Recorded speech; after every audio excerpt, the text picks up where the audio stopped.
Hey, good morning, guys. Welcome to the Freedom Day. Thank you so much. This is Jeanette Echevarria. I'm here with my friend Salt, and today we're gonna bring you guys all about connection with clients, connection with each other. But primarily, it is important for us to really ensure that our connection and relationships with our clients, especially after we close on a deal, stay strong. And so we're going to talk about we're going to have a few tips on how to grow those connections, how to maintain those connections, and also just other little secrets that we can do to grow your referring business or returning business straight from your sphere of influence.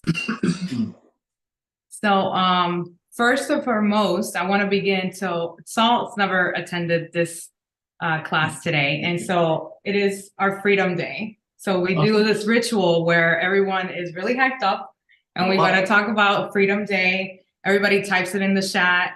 Whoever wants to unmute yourself and shout it out, hey, I'm all for it. I know there's a lot of military people here who sound off, so I would love to hear that. But Freedom Day, it doesn't get any better. So the purpose of our coaching classes is to reach that freedom, whatever that freedom means to everybody as an individual. And so let's say it loud. Freedom Day, guys. Freedom Day. Awesome. So thank you again for being here. Again, if you guys feel like you want to unmute yourself at any time and have something to add into our conversation today, you're more than welcome to. So a lot of us struggle, if we're in real estate or even in any kind of industry, do you want that return business, right? And so a lot of times we are not doing maybe the right behaviors or systems in place that could allow your return business to be there, right? And so this is our focus today. And I can share with you that personally, my return business is very fruitful. I realized that I think from my second to third year in the industry, I've been doing this for 9 years, going on 10. I noticed that I actually gave up on any kind of paid advertisement, anything that I was doing outside of just personal touch on my third year. And I wanted to see what I've made out of, what I've built, right?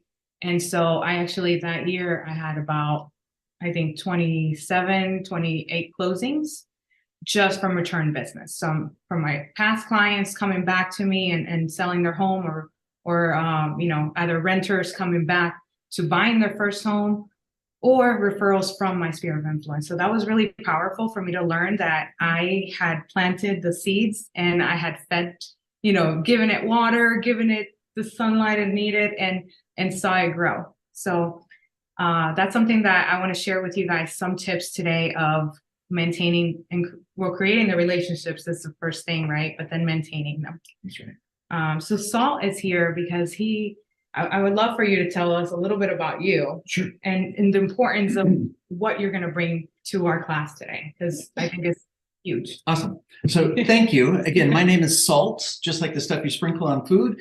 And I am a human behavioral specialist. So I provide people with the skills and strategies necessary to help them overcome their largest hurdles. I teach people skills and strategies also on how to reduce and eliminate their stress and frustration. Anybody got some stress or frustration in today's world, right? A little bit. So I actually teach people the skills and strategies on how to reduce and eliminate their stress and frustration. And then on a daily basis, I have the privilege of helping people to create and actually achieve the life of their dreams. So I love what I do. And I've known Jeannie and Will through some other connections, if you will, kind of a networking type deal. And they invited me down. So I've been down here in Florida for the last couple of days, spending some time just talking about business and talking about life and eating some great food and having an awesome time. So thank you very much. Jeannie asked if I would be on the call here today. In part because of me being my profession of human behavior and understanding how, as humans, how we actually connect. So I'm going to jump in just to a human behavioral piece, a psychology piece, and then I'll pass it right back off to you. So I want everyone just to think about real quick.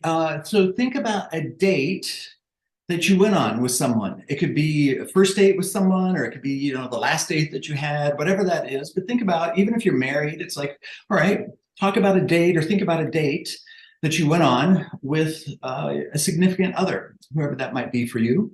All right. And what did you do? And my sister, what's that?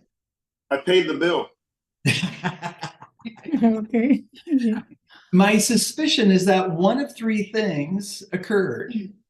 So my suspicion is that there was food involved, or there was touch involved, or that there was movement involved.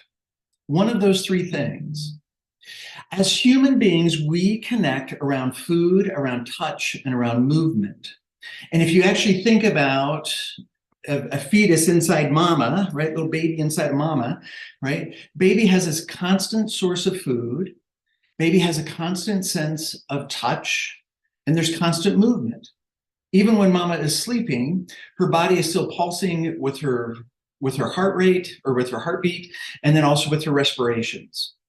So as humans, we connect around food, around touch, and around movement. So when you're in person with somebody, those are great ways to connect with them. So I just want to lay that foundation, and we'll talk some more about other ways to connect with folks, not so much in person. Yeah, guys. So can you imagine this? He's a secret weapon. Like, he can help us, you know, identify and really know what the true, how to really true understand human behavior. And if you know those basics, standards, or, you know, behaviors that we need to stay on top, I mean, how powerful would that be with our business, right? And so I look at our transactions, you know, if all of us are here in real estate, right? And I have a client, we speak to them on a daily basis. We speak to them more than once a day. We text them all the time until we get to closing, right? But what happens at closing? Like, everything shuts off. Now, if you're, you know, a true person that sticks to your systems and wants to really connect and follow up with the clients, then you'll have these systems in place, and you'll know the right behaviors to focus on. But those who don't, you know, we miss out on the opportunity of working with those people again. And I've had it done.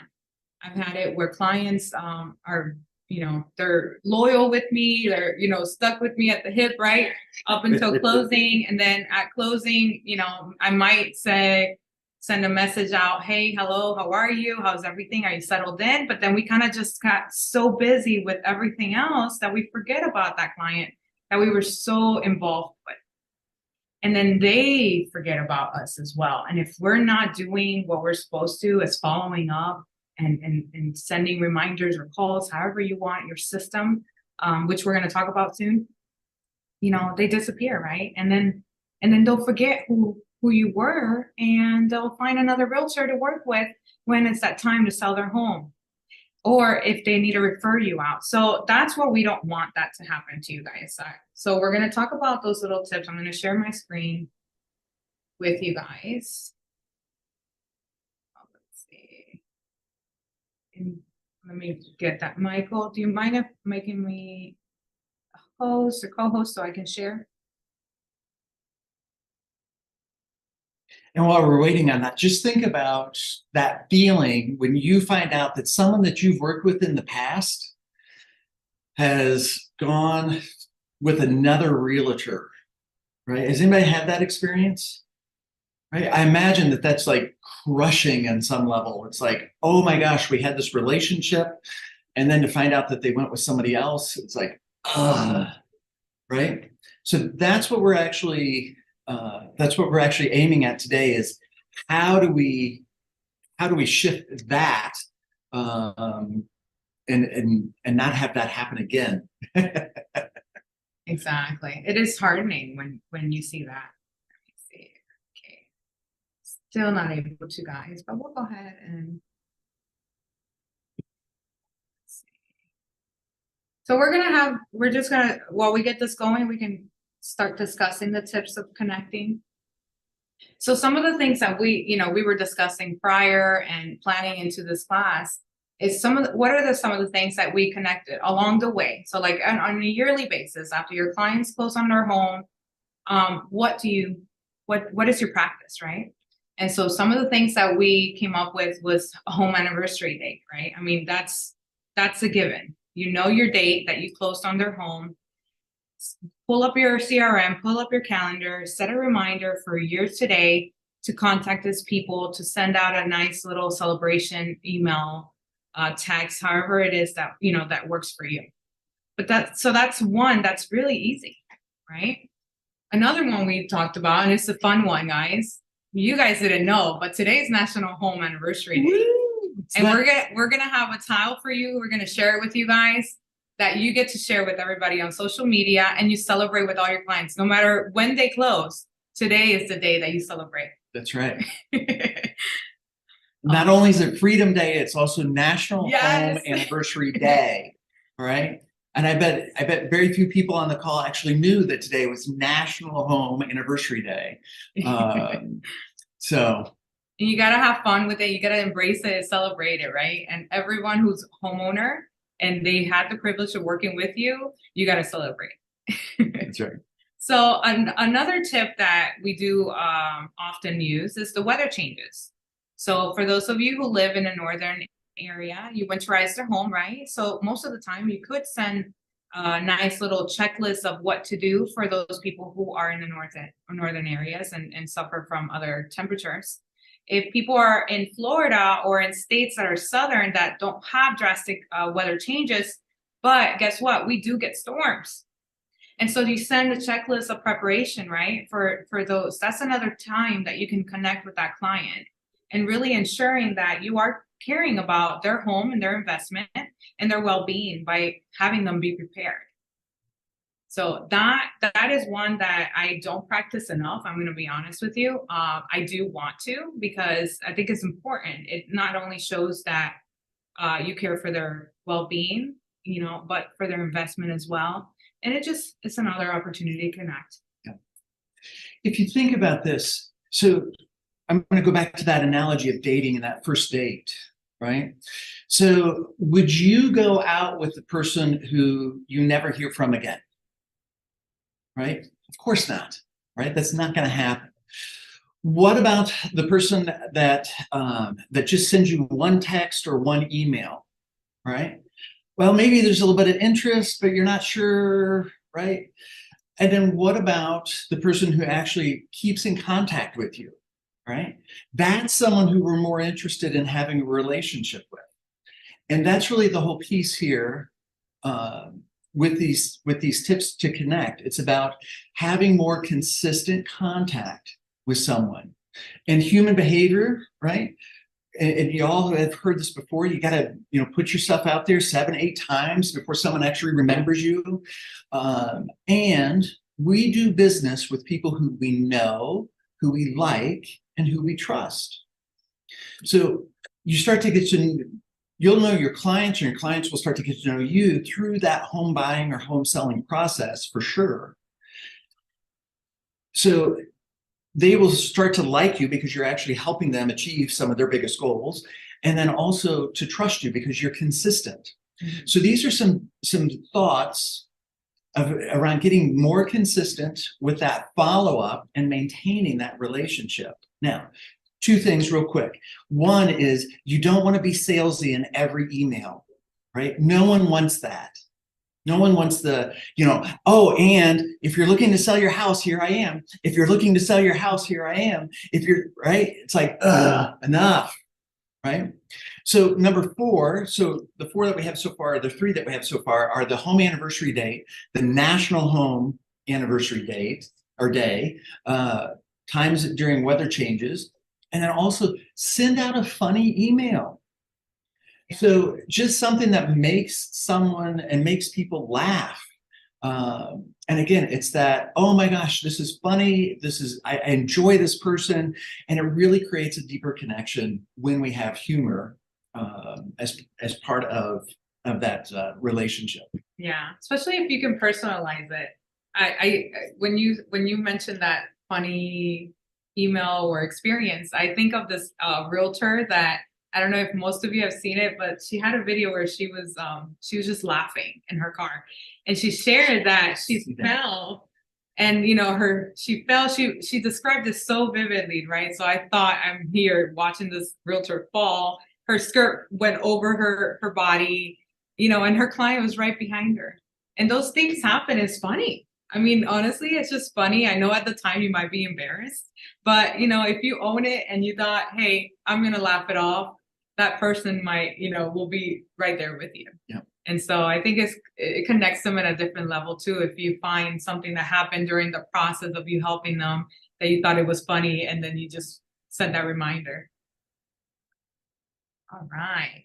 And so another tip that we also want to share would be the safety assessments, which is something, and again, this goes back again to caring for their investment, taking care of them as well. Because if you consider of doing fire safety, right? If there's a fire extinguisher in several areas in your home, those kinds of things are taking care of their well-being. If something was to happen, you are having them have that preparation ahead of time, so just in case they were to need it.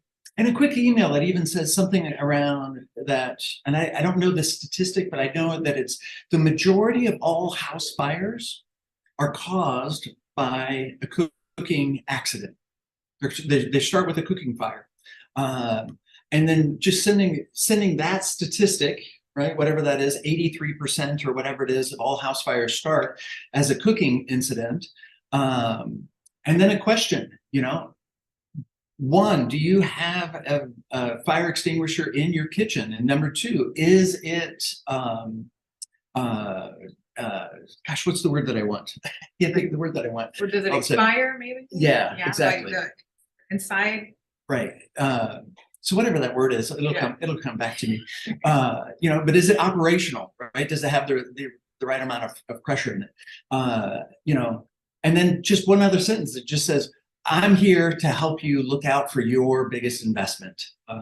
And so glad to have you as part of our team, right? Yeah. Something that simple. Again, it's not salesy, it's not pushy, it's not long. On the smoke detectors, right? I mean, I know those smoke detectors, when they go off, it's annoying, but some people, and honestly, I'm guilty. If you go upstairs to my room right now, that smoke detector started going off, and guess what we did? We took the batteries off and we left it unplugged. Yeah.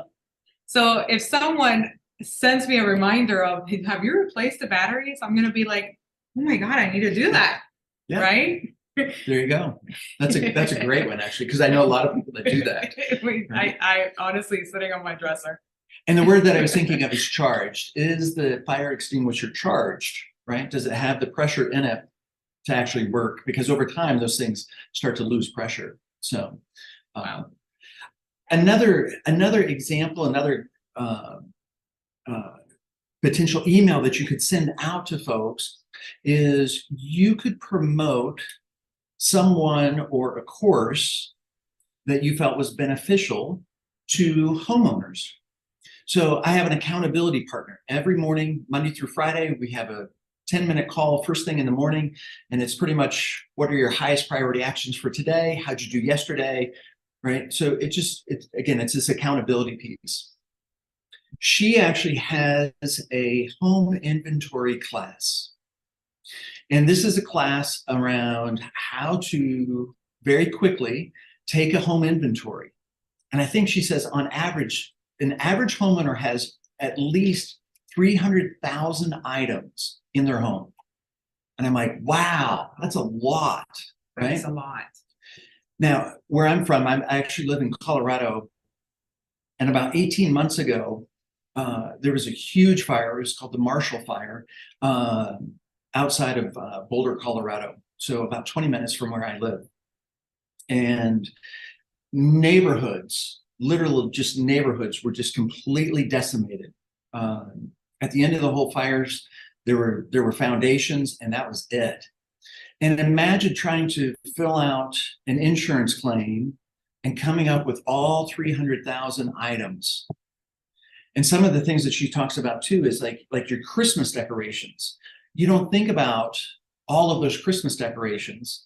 But anyway, so she teaches a class, a home inventory class, on how to inventory your home, how to document that, and how to preserve it for insurance purposes. So you could send a promo and go, hey, have you thought about, doing a home inventory? It's been a year, and I'm sure you've bought some new things, right? It's important that you actually have these documented. So that's another way. It's another touch. It's another reach out to your clients and the people that have bought from you previously. Yeah, that was huge. Honestly, I think for me, saw nothing. it spoke. It's 1,000 words to me, because just to know that, yes, the items that you have, sometimes we forget the value of what we have too. I actually suffered from water damage a couple years ago, more than once, and yeah, we had a ton of equipment, thousands and thousands of dollars lost. And those are just things that we saw when we started going into the closets and finding more and more. So imagine if I had a system already in place, and like you said, a course that had already got me prepared, then when that insurance company comes in and starts doing all their estimates and reports, I could easily just hand off. And so that is huge. Yeah.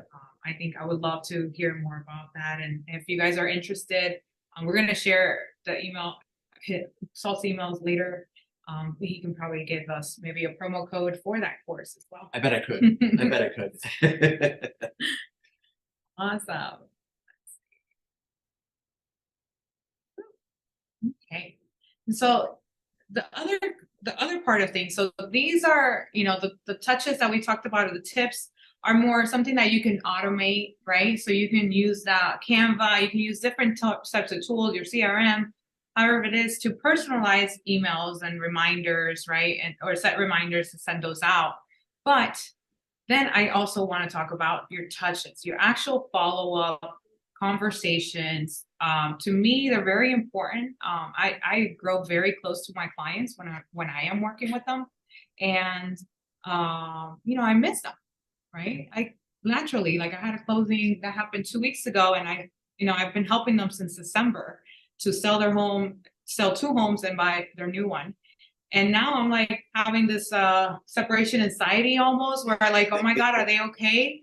Do they think I've forgotten about them? I haven't, And so now is that time of following up with them, right? So, I put some standard tips here as far as, following up 1 week after closing, because you want to give them the little time to settle in, but then just ensure that if they need anything, right? I also talk about 1 month after, like, just in case. How are you? How's everything? Do you need anything, right? And we're going to talk a little bit about some discussions to have as well. And more about their personal interest. I like to advise or set up maybe consultations with like someone with life insurance, someone to help them with the trust, and ensure their home and their assets are protected and themselves are protected.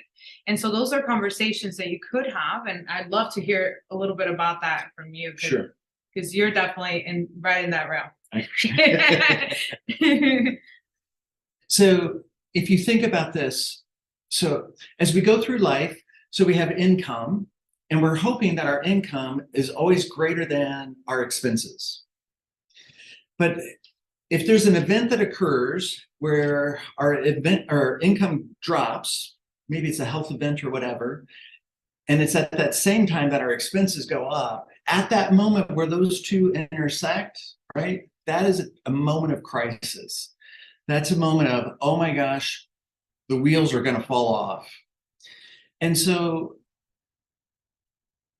the piece in relationship is, it's not about just the now, it's about the future also. And relationship is this piece around ongoing.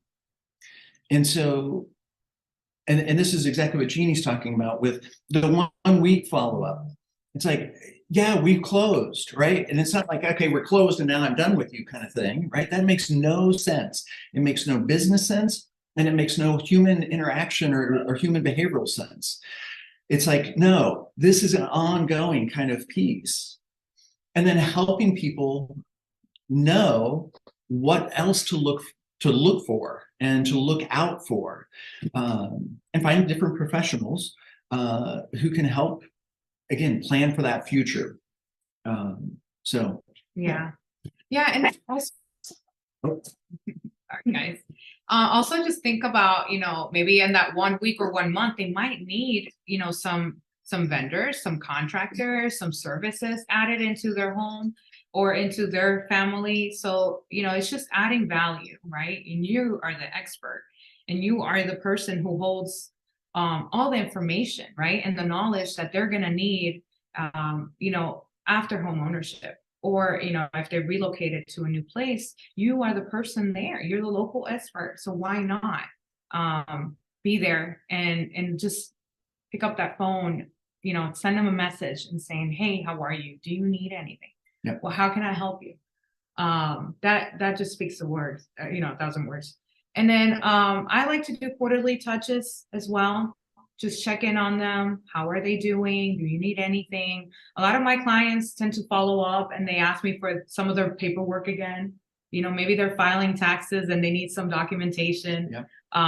Or home warranty. Sometimes they forget, they're in their home now settled, and all of a sudden, dishwasher stops working. And they're like, what's my home warranty again? And, guess what? I'm an expert and I have it all in a beautiful folder that I can just share and email them.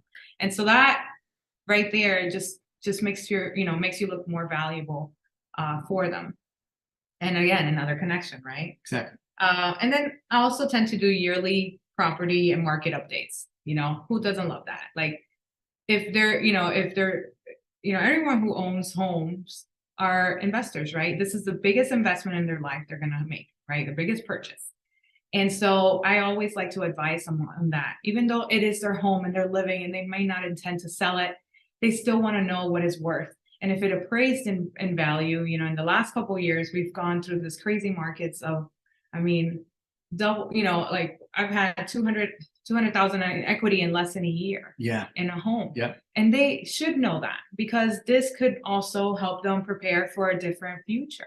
Like, you never know, you can always leverage, some of the equity to do some updates on the home or upgrades, or maybe even buy another property. And so that you're the expert there, letting them know what's happening in the market that is affecting them directly. And maybe you could even help them find another way of, building more of a financial freedom for them. Yeah, absolutely. Good stuff. Yeah. Yeah, I know I do. I educate my clients. I wear my realtor hat, and then I also take my realtor hat off and talk about investors, and I talk to them about, okay, so this is what I did on my home, right? And, some people may not agree with it, but, if you take out your equity line of credit or something like that, you could reinvest it into another property that could be giving you additional income, which is, my way of doing things, right? Me and my husband.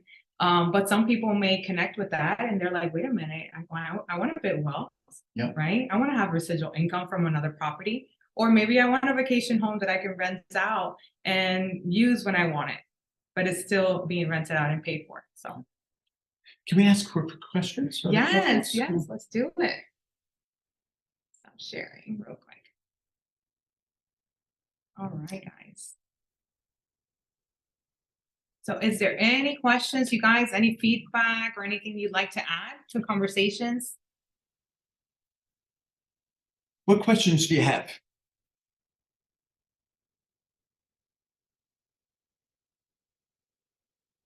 Stun the crowd silent. We are so good. That's right. Just send us a message. Yeah, great information. Thank you. Hi.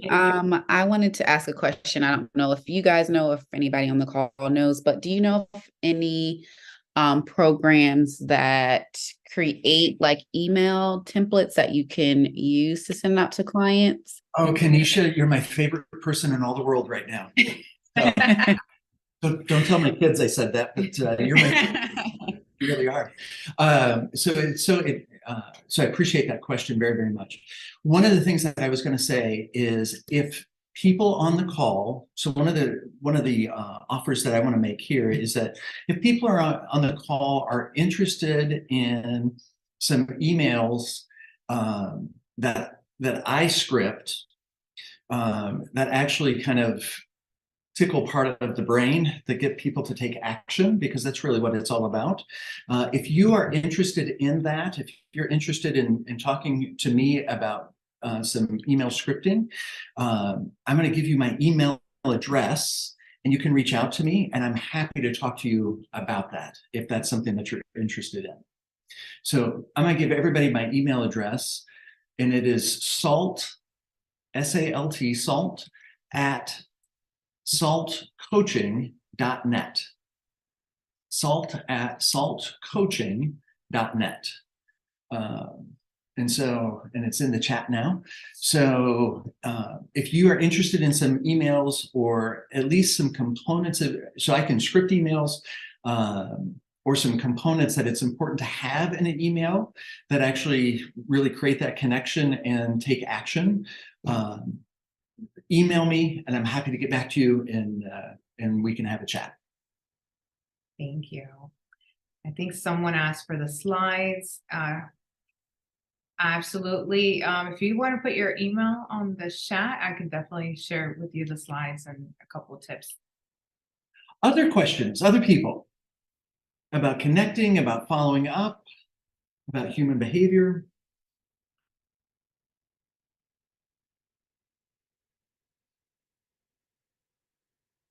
Yeah. Got it. Yeah. Okay. Hey, we're good. No, I do want to share with you guys and like I said, salt is like a secret weapon, right? He's actually opened my mind and my heart, but definitely my mind to seeing a lot more and I think work harder on making the relationships matter. Yeah. And so the people that I do interact with, I am going to give you my 100%. When I'm with you, I'm going to give you 100%. And it hurts if I'm not, right? And so sometimes it's hard, we have a lot of responsibilities that we have, but, always come back, like live with integrity and ensuring that you are coming back to those people. If they ask you questions, follow up. Maybe at the end of the day, practice some downtime that you can go back to your phone and read all your text messages just in case you missed any, or an email.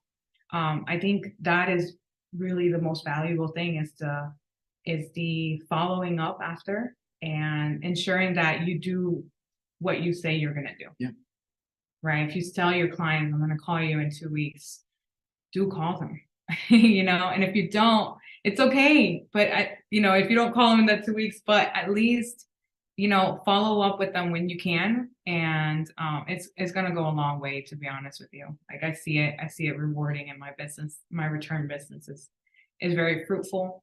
I rarely have any cold leads that come in. A lot of my business is return. That's at least 80 to 85%. We have a question on connection. Hi, Jeanette. Hi, Salt. My name is Vaughn. I have a questions regarding the connections after you haven't been in touch for a while. I often got nervous and guilty at the same time after I didn't follow up with the client that I talked before, and then after a while, and I feel so guilty that I just ghost them out. And then at the same time, I don't feel good that I ghost them out. I feel like I could have just called them, but then with the thought, and then I got so nervous, then I don't, then it keep going 1 week after another to the point that it just stay on my mind that I'm so nervous to pick up the phone and call them because I feel so guilty. I know that's not healthy and it's not good for my mental health either. Like I keep piling up all these people on my head, but then I don't do anything. So what would be like I don't want to, what would be a good way? Because I do want to come back to them, Yeah. like, but like, what would be a good way to come back and then say that, hey, I'm sorry, I've been keeping in touch with you, but I do like you. I want to work with you, something like that, right? Like, what would be a good script? Yeah.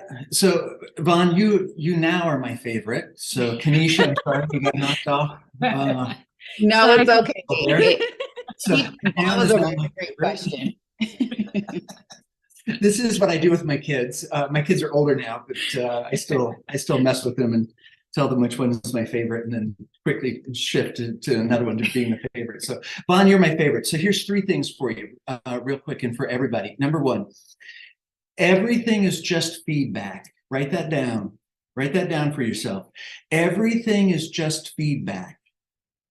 So that feeling of guilt or that feeling of resentment, that frustration that you're feeling, whatever that is, it's just feedback.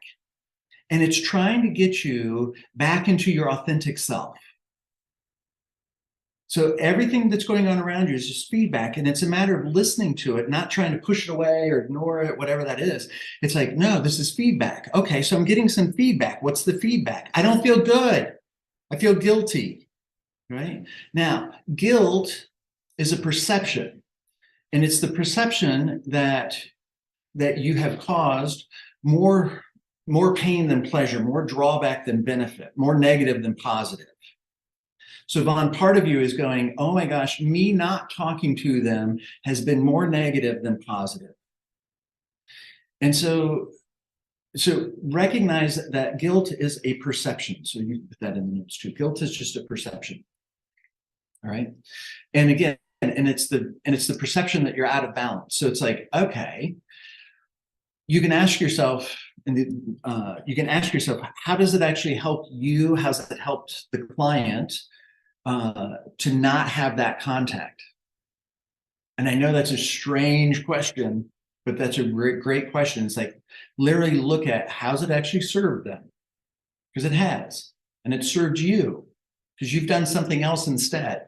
You could look at what was I doing instead of reaching out to my client, and whatever that is, if that was spending time with your kids, with your spouse, whatever, that was important to you, and honor that for yourself. Third piece is, and this gets to your question about the script. I would actually, so right off the top of my head, I would start an email with, oh my gosh, life gets busy. I'm sure it does for you. I know it does for me. Oh my gosh, life gets busy. I'm sure it does for you. I know it does for me. I wanted to take a moment out of busy life and reach out to you. Right? And then you can go from there. Want to touch base. I want to make sure everything's going okay, right? Type thing.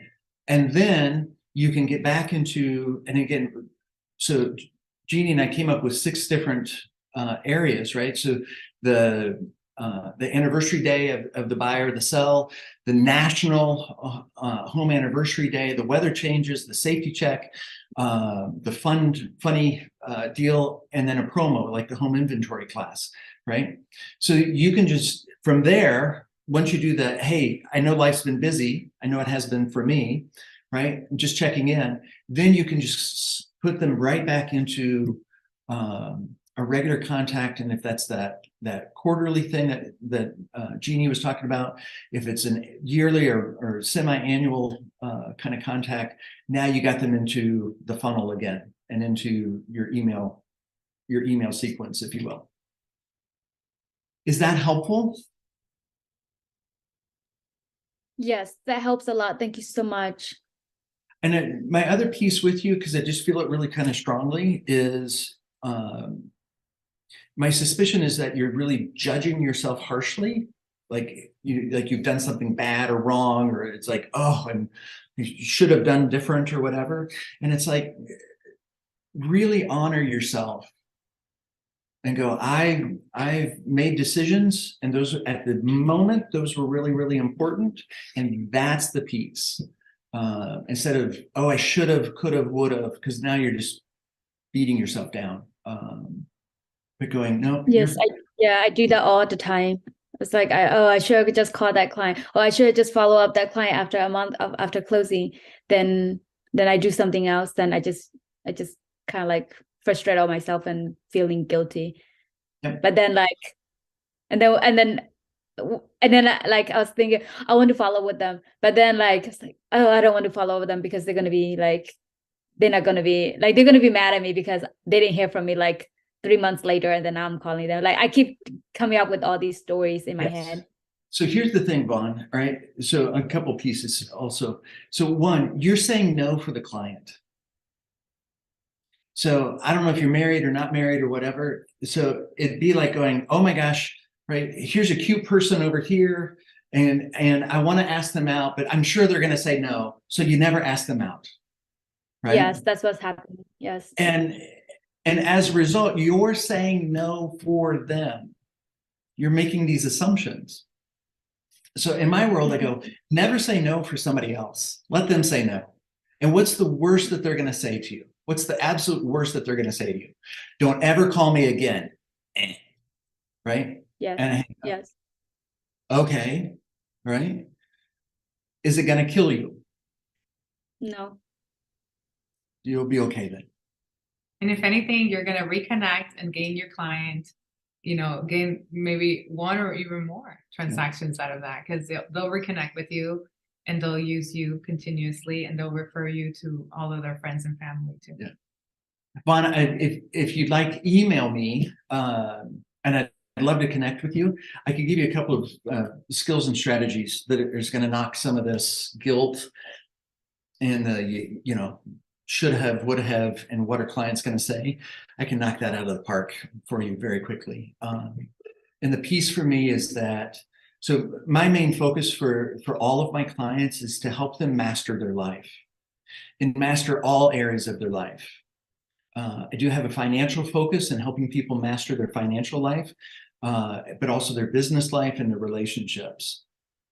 And part of what's happening is that these feelings, these thoughts are actually mastering you as opposed to you mastering them.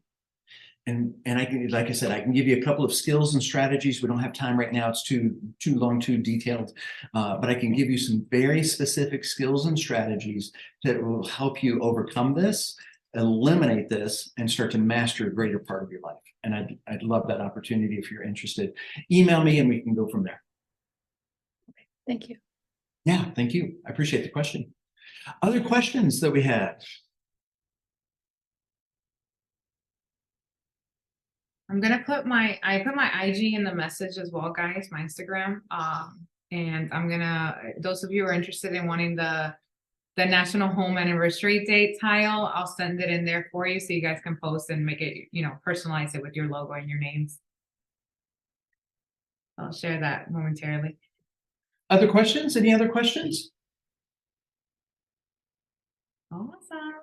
Awesome. Well, guys, don't forget that this is your freedom, right? Freedom Day is not just about financial. It could be anything that that the word means to you, right? So definitely keep striving for your goals, keep working towards your goals and your dreams. And and got some dogs here that are just expressing their freedom to show up. Hi, guys. Hi, guys. But also wanted to remind you guys there's the free trial for the Freedom Academy as well. I believe we're gonna put the link right in there, freedomachieveracademy.com. There's a free trial in there. There's a ton of this happening behind the scenes as well as customized to you and your personal what you need, right? Your personal needs. So thanks so much for tuning in. This is Jeanette and Salt. Thank you very much for having me. Feel free to reach out if you have questions or if you'd like to explore emails or anything else like that. Happy to serve you. All right. Have a great one, guys.